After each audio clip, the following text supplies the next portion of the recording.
Hello दोस्तों, chemistry class पर आपका स्वागत है। तो चलिए देखते हैं कि आज कौन सी टीम के बारे में बात होगी। तो चलिए शुरू करते हैं आज की वीडियो। दिल थाम के बैठ जाइए। और इसी के साथ हम आ गए हैं द केमिस्ट्री लीग के कह सकते हैं 5वें अध्याय में। जी, आज का विषय है मिश्रण और विलयन। हाँ, और मतलब हम इसे किसी रटे रटाए विज्ञान के पाठ की तरह नहीं देखेंगे, है ना? बिल्कुल नहीं।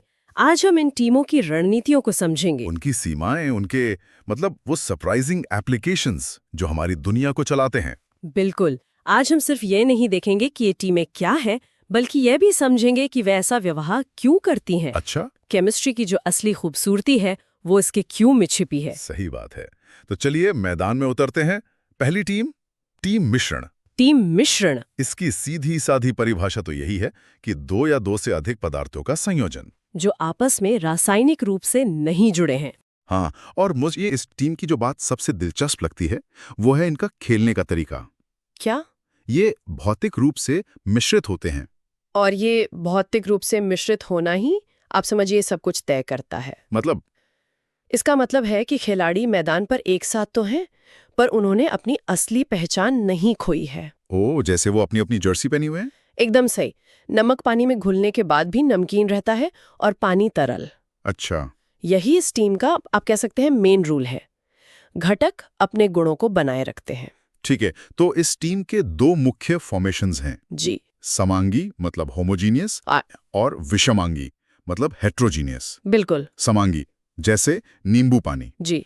हर घूंट में एक जैसा स्वाद। हाँ। सब कुछ बराबर मिला हुआ। सही। और विषमांगी वो हो गया जैसे एक सलाद की प्लेट। हाँ, जहां आप गाजर, खीरा, टमाटर सब अलग अलग देख सकते हैं। ये तो हुई बेसिक बात। जी। लेकिन मेरे दिमाग में एक सवाल आ रहा है। पूछिए। दूध के बारे में क्या?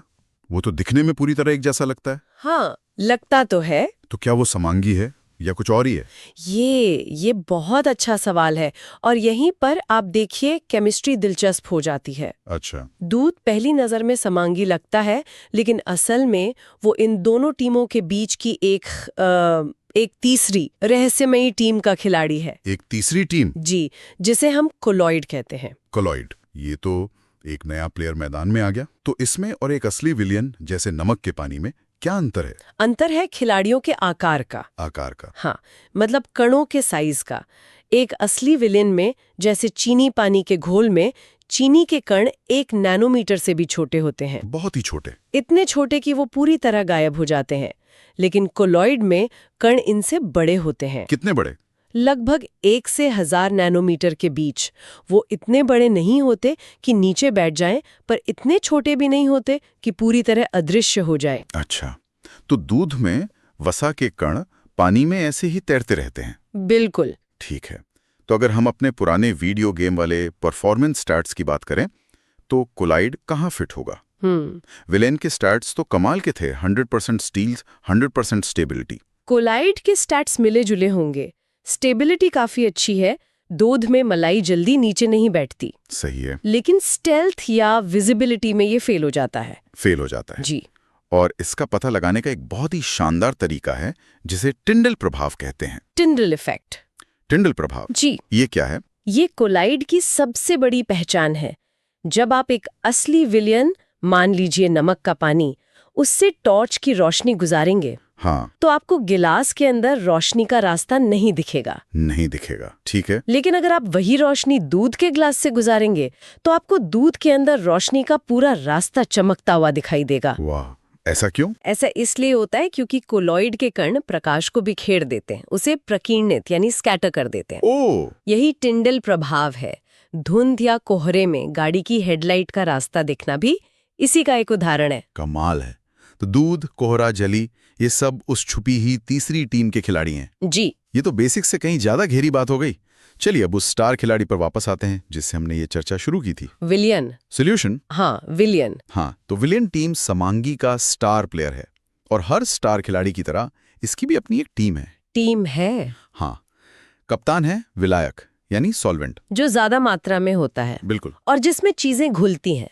और स्ट्राइकर है विले यानी सोल्यूट, जो कम मात्रा में होता है और जो घुलता है। एकदम सही। और हम हमेशा पानी को केमिस्ट्री लीग का सबसे महान कप्तान कहते हैं ना, सार्वभौमिक विलायक। लेकिन एक मिनट, जब मैं पानी में चीनी घोलता हूँ हाँ तो चीनी तो गायब हो जाती है। हाँ, दिखती तो नहीं। तो क्या ये उसकी पहचान खोना नहीं है? हाँ। ये तो मिश्रण के मूल नियम के खिलाफ है। ये एक बहुत ही आम और महत्वपूर्ण सवाल है। चीनी गायब होती हुई दिखती है, लेकिन उसकी पहचान खत्म नहीं होती। अच्छा। ये एक भौतिक परिवर्तन है, रासायनिक नहीं। चीनी के अणु मतलब मॉलिक्यूल्स टूटते नहीं हैं। तो वो जाते कहाँ हैं? वे बस पानी के अणुओं के बीच की खाली जगह में जाकर बैठ जाते हैं। ओह, अगर आप उस पानी को उबालकर भाप बना दें तो आप देखेंगे कि बर्तन में चीनी वापस बच गई है, मतलब उसकी पहचान वैसी की वैसी है। जस की तस। समझ गया। तो वो अदृश्य होकर भी मैदान में ही मौजूद है, बस अलग अलग जगहों पर फैल गया है। हाँ, एक शानदार रणनीति है। वाकई। चलिए अब केमिस्ट्री लीग के कुछ महान लाइनअप्स पर नजर डालते हैं, मतलब प्रसिद्ध विलेनों पर। जरूर। सबसे पहले तो वायु मतलब एयर है। हवा। गैस में गैस का एक बेहतरीन विलयन। नाइट्रोजन यहाँ कप्तान मतलब विलायक है, क्योंकि वो लगभग 78% है। और ऑक्सीजन, आर्गन जैसी गैसें स्ट्राइकर होगी। बिल्कुल। फिर है आयोडीन का टिंक्चर, जिसमें ठोस आयोडीन जो विलय है को द्रव अल्कोहल जो विलायक है में घोला जाता है। और एक है पीतल, ब्रास। जी जी ये ठोस में ठोस का विलयन है। जी। इसे मिश्रातु या एलॉय भी कहते हैं। पर ये सिर्फ पीतल तक ही सीमित तो नहीं होगा, इसका हमारी दुनिया में क्या महत्व है? इसका महत्व बहुत ज्यादा है। ये सिर्फ पीतल तक सीमित नहीं है। जैसे? आज के दौर में हवाई जहाज के हल्के और मजबूत हिस्सों से लेकर हमारे शरीर में लगने वाले मेडिकल इम्प्लांट्स तक सब कुछ इन मिश्रातु या एलॉयस पर ही निर्भर करता है। हम शुद्ध धातुओं का इस्तेमाल अक्सर नहीं कर सकते। क्यों नहीं कर सकते हैं? क्योंकि वे बहुत नरम या कमजोर होती हैं या उनमें आसानी से जंग लग जाती है। तो हम दो या दो से अधिक धातुओं का विलयन बनाकर उनकी प्रॉपर्टीज को ही बदल देते हैं। बिल्कुल। 2 या 2 से अधिक धातुओं को पिघलाकर उनका समांगी मिश्रण बनाकर उनकी ताकत, जंग से लड़ने की क्षमता और वजन को अपनी जरूरत के हिसाब से बदल सकते हैं। वाह। स्टील, जो लोहा और कार्बन का मिश्रातु है, इसका सबसे बड़ा उदाहरण है। अच्छा। यह केमिस्ट्री का वो जादू है जिस पर पूरी मॉडर्न इंजीनियरिंग टिकी है। ये सिर्फ एक मिश्रण नहीं, ये मैन्युफैक्चरिंग की लीड की हड्डी है। वाह, ये तो वाकई एक अहा मोमेंट था। तो अब जब हम एक विलयन बना लेते हैं तो उसकी ताकत कैसे मापते हैं? मतलब उसमें विलेय कितना है, ये कैसे पता चलता है? किसी विलयन की ताकत को हम सांद्रता कहते हैं, कॉन्सेंट्रेशन, और इसे मापने के कई तरीके हैं। तो इसका मतलब है कि जब मेरी माँ कहती हैं कि चाय फीकी है, हाँ, तो वो वैज्ञानिक रूप से ये कह रही हैं कि उसमें विलेय यानी चीनी की सांद्रता बहुत कम है। आप बिल्कुल सही कह रहे हैं। यही इसका मतलब है। और इस सांद्रता को मापने का एक सामान्य तरीका है द्रव्यमान प्रतिशत, मास परसेंटेज। इसका फॉर्मूला क्या है? इसका सूत्र है विलेय का द्रव्यमान, उसे भाग दे विलयन के द्रव्यमान से और 100 से गुणा कर दें। यहाँ एक बात पर ध्यान देना जरूरी है, नीचे विलयन का कुल द्रव्यमान है, सिर्फ विलायक का नहीं। बिल्कुल, यह एक आम गलती है। चलिए एक इंस्टेंट रिप्ले देखते हैं। मान लीजिए हमने 5 ग्राम नमक को 95 ग्राम पानी में घोला। सही। तो सबसे पहला कदम है विलयन का कुल द्रव्यमान निकालना, जो होगा विलेय का द्रव्यमान प्लस विलायक का द्रव्यमान। हाँ, यानी 5 ग्राम प्लस 95 ग्राम, जो हुआ 100 ग्राम। ठीक है, 100 ग्राम। अब इसे फॉर्मूले में रखते हैं। 5 को 100 से भाग दिया और 100 से गुणा किया, तो अंतिम स्कोर आया 5% सांद्रता। बिल्कुल। ये तो बहुत सीधा है, लेकिन क्या सांद्रता मापने का यही एकमात्र तरीका है, या लैब में काम करने वाले केमिस्ट कुछ और इस्तेमाल करते हैं? पेशेवर लैब्स में जहां ज्यादा सटीकता की जरूरत होती है, वहां केमिस्ट अक्सर मोलैरिटी जैसी इकाइयों का उपयोग करते हैं। मोलैरिटी? जी, ये द्रव्यमान के बजाय इस बात पर ध्यान केंद्रित करता है कि एक निश्चित आयतन में विलय के कितने कण या अणु मौजूद हैं। अच्छा, ये तो ज्यादा डिटेल्ड है। हाँ, ये टीम की ताकत को उसके खिलाड़ियों की संख्या से मापने जैसा है, ना कि उनके वजन से। समझ गया। लेकिन रोजमर्रा की जिंदगी के लिए द्रव्यमान प्रतिशत एक बहुत ही उपयोगी तरीका है। एक और सवाल मेरे मन में आ रहा है। जी, क्या हम किसी विलायक में कितना भी विलय घोल सकते हैं? जैसे क्या मैं एक गिलास पानी में 1 किलो चीनी घोल सकता हूँ? क्या इसकी कोई सीमा है? यह एक शानदार सवाल है और हमें विलयन के एक और गहरे कॉन्सेप्ट की ओर ले जाता है। कौन सा? संतृप्ति, सैचुरेशन। हर विलायक की एक निश्चित तापमान पर विलय को घोलने की एक सीमा होती है। सीमा होती है? इसे ऐसे समझें कि एक स्टेडियम में सीटें सीमित हैं। मतलब विलायक स्टेडियम है और विलय उसमें आने वाले दर्शक। बिल्कुल।